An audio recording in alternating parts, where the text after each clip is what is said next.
around for the last 40 years, and today I have my special guest. He's investor and executive strategy, private deals, passive income, and wealth outside the 9 to 5 job. Host of the podcast at Executive Connect, no other than Mr. Bryan Hancock. Welcome to Book 101, Mr. Bryan. And can you please introduce more about yourself? I'm Bryan Hancock from the Austin, Texas area, and pleasure to be on the call today. Yes, indeed. And Mr. Bryan, thank you so much for sharing your knowledge and wisdom to the world, as well as your podcast. Let's empower people all over the world through our podcast. So let's talk about business growth and strategy. How do you diagnose if a company is truly ready to scale beyond just having a product market fit? Well, so we have run SaaS companies before, and I don't know that there's really a magic formula for all of that. I know that we've done a bunch of angel investing. We've been part of the Central Texas Angel Network. Product market fit is definitely something that's important, but the team is also important. Making sure that they can execute properly.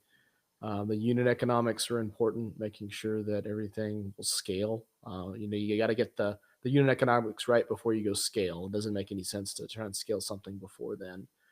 And I think it also depends a lot on the industry. So most of my expertise actually is in the real estate sector. So that's what I'm the most used to. And kind of you got to get the formula right for one unit before you go try and scale it to a bunch of other units. So that's what's worked well for us at least. Mr. Bryan, when defining growth strategy, how do you balance ambitious vision with realistic constraints? What keeps leaders grounded? Yeah, I definitely think the vision's important. In fact, my wife and I talk about this quite a lot because she's a sort of a vision person, and I'm sort of a nuts and bolts operations person. So that's not to say that I don't have vision for where we're going. The vision is important to make sure that the things that you're executing day to day are directionally correct.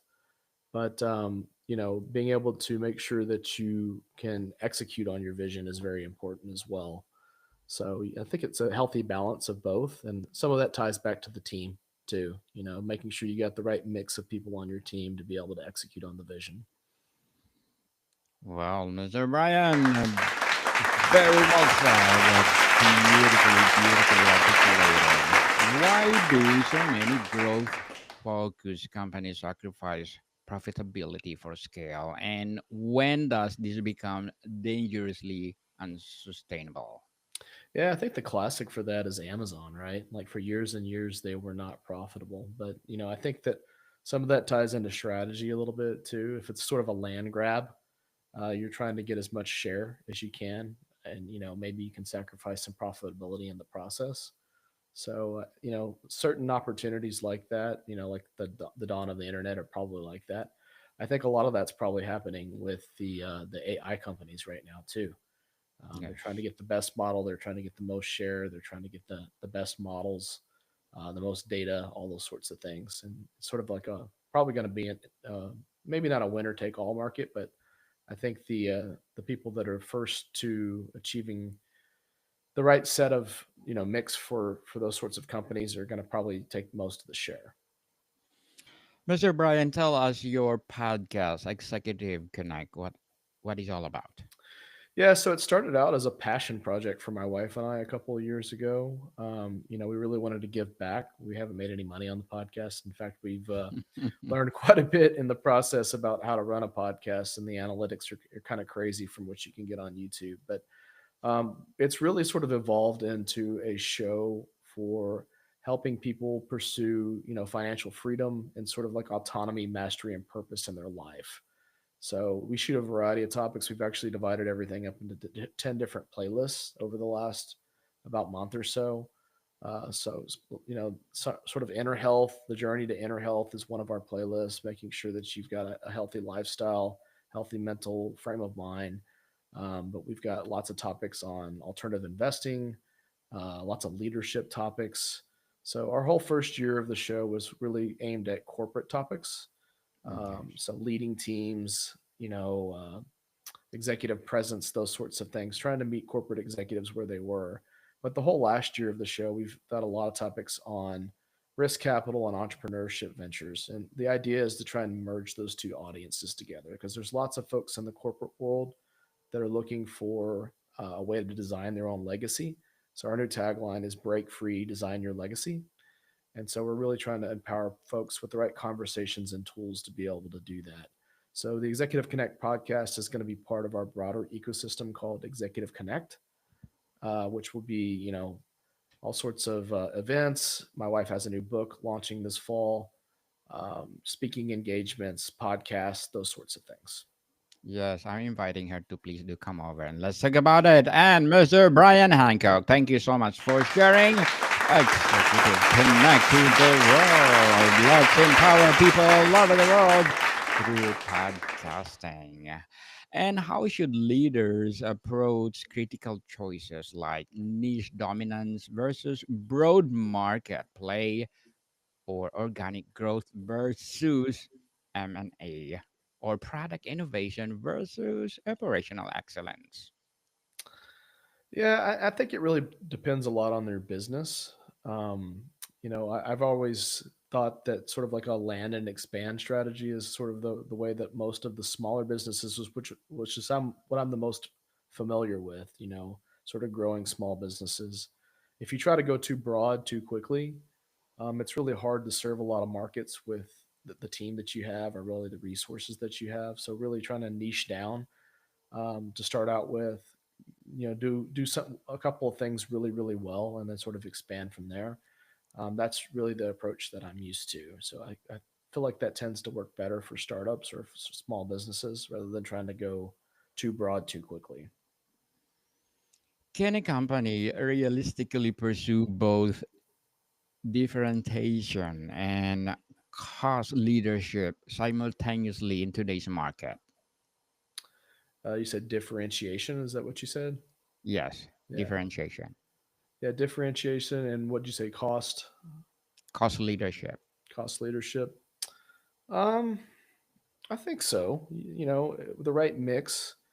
If you're able to differentiate yourself really well, like take the iPhone for instance, it's sort of like the dominant phone out there, but they're also cost leadership. They probably have their costs nailed pretty well, and they're able to command a premium because they've got the best phone around. So I think you could probably do both. Mm, definitely both if you can. What does creating a sustainable competitive advantage look like in a fast changing industries? Um, I think a lot of that just is commanding the right mind share from people. The product certainly matters, but how you're positioning your product really matters a lot as well. So competitive advantage could be not only just in the product itself, but it could also be in sort of like the mind share that you're commanding with people and being able to position it the right way. Now, other competitors could probably try to emulate that, um, but being able to design a moat either with a portfolio of patents or um, the best product out there, or really the best approach to being able to deliver that product to market. All of those can be sustainable advantages for companies if done right. Mr. Brian, why do well crafted strategies often falter in execution? Is it more about flawed planning or misalignment or leadership bandwidth? Well, I think probably all of the above. I tend to think that most ventures really sort of follow the leadership team, so they kind of take on the lives of the leadership. So if you don't have that right, to me, that's probably the most dominant reason that things fail. But all of what you listed could be problematic as well.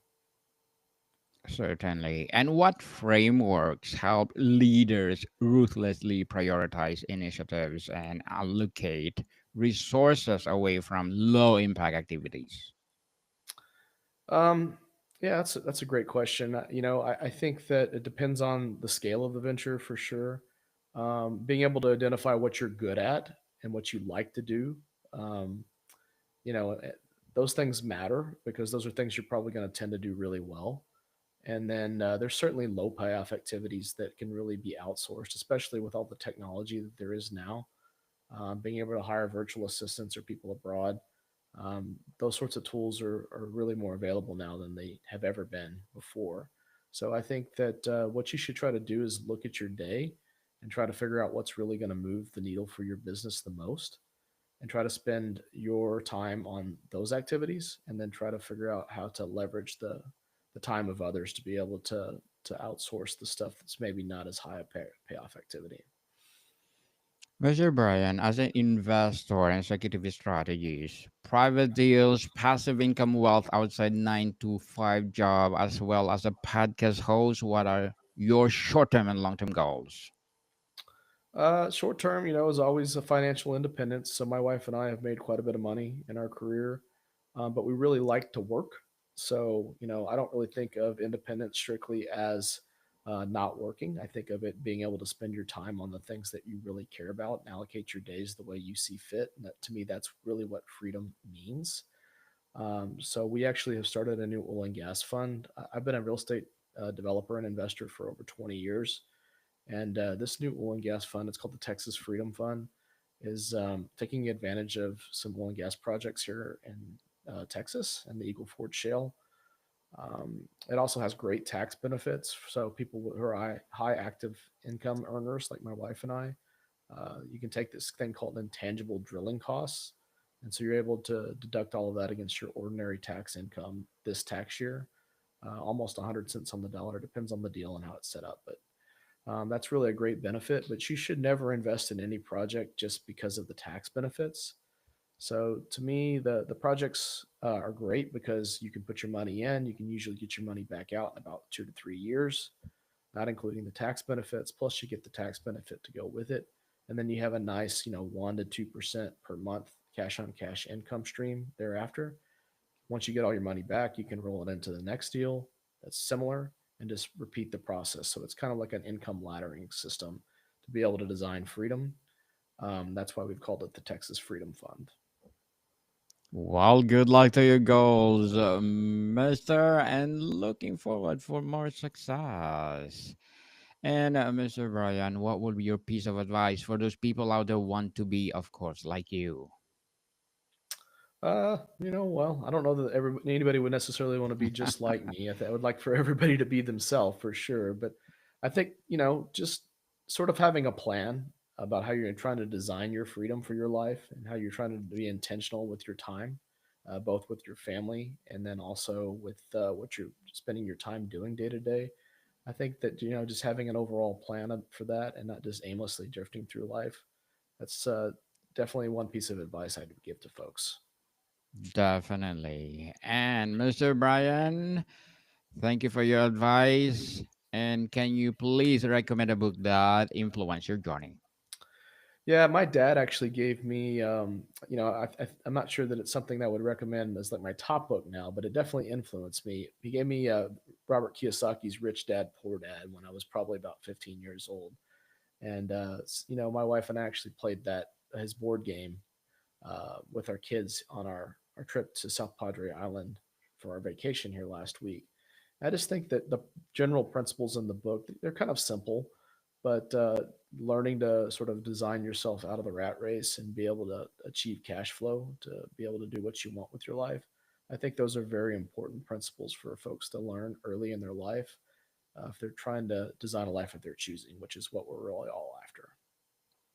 Definitely. Thank you so much for your recommended book, Mr. Brian. And what psychological shift most founders make when transitioning from startup scrappiness to scalable leadership? I didn't hear the first part of your question, but founders, I think they have to have a lot of grit.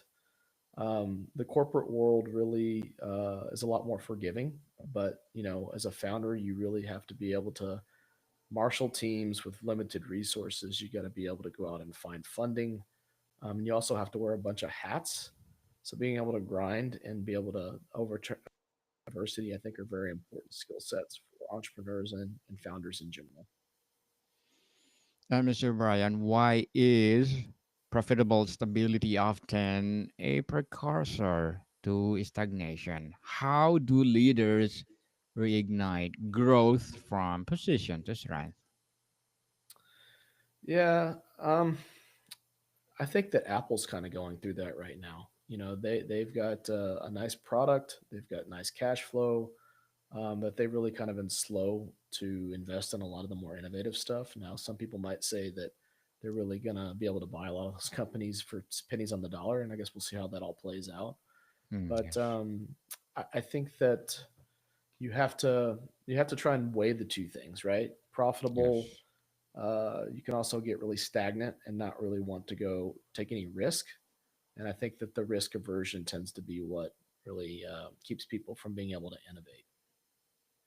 definitely. It's been a long time Apple did not bring us a better innovation.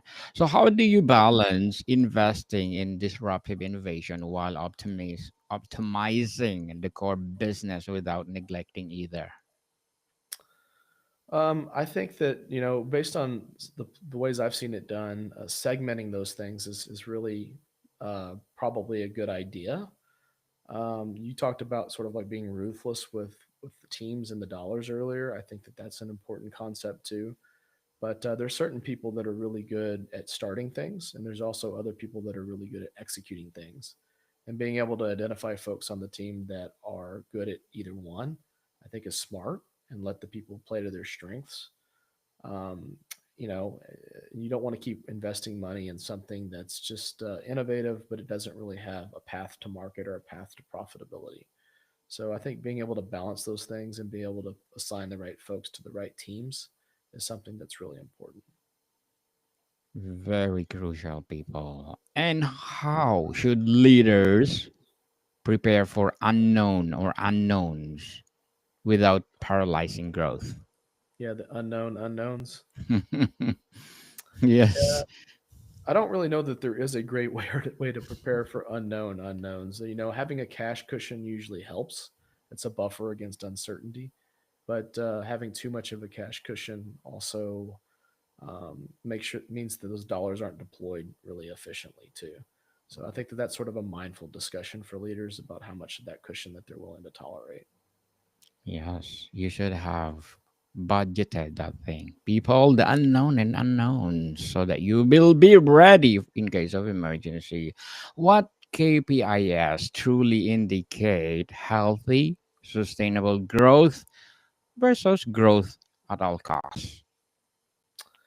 Um, I'm probably not the best person to answer that, but I think Mm, that uh, making sure that you got your unit economics dialed really well before you're scaling, I think that that's very important. We talked about that earlier in the conversation, so I think that's really an important thing to look at is your unit economics.